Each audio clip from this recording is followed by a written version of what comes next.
nilitamani tuongelee ni swala zima la kuendelea kujiendeleza kimasomo, si ndio?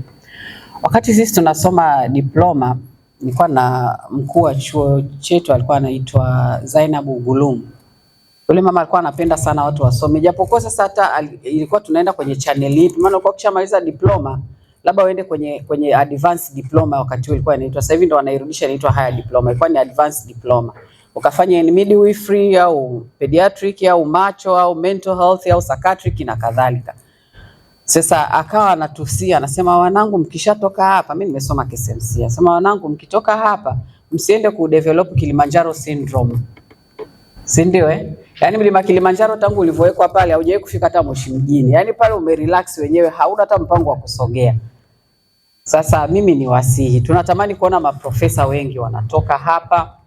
Tunatamani kuwaona mahali mbalimbali na sisi tufurahi kwamba jamani, hawa walikuwa watoto wetu wa Onsata, lakini saa hizi wanapoongea kule mimi nasikia faraja, nasikia sifa na furahi.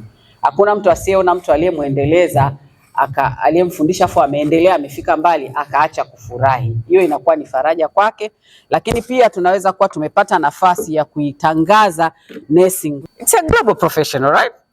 Sio yani wewe saizi ukitoka hapo ukaenda Marekani unaenda kufanya kazi, si ndio? Unafikiri clinical officer akiingia hapo Kenya tu ala afanye kazi. Lakini wewe utakwenda utafanya kazi, si ndio? Kwa ni mindset kwanza, walimu watusaidie sisi kuanza kubadilisha mindset zetu, lakini na sisi kuihakikishia jamii kwamba tunajua, si ndio? Kwa sababu unakuta mtu kasoma lakini anakwambia nasubiri nani daktari aseme, si ndio hivyo? Si ndio tunavyosemaga Sasa kwanza tukitoka hapa leo tuseme tunazaliwa upya, si ndio? Kumconsult daktari it's well and good, hatukatai kwa sababu tunafanya nao kazi kwa pamoja. Lakini wewe una path yako na daktari ana path yake. Tunafanya kazi in collaboration, si ndio? Na sio kwamba unasema mimi namsaidia, hapana. Tunafanya kazi in collaboration na madaktari.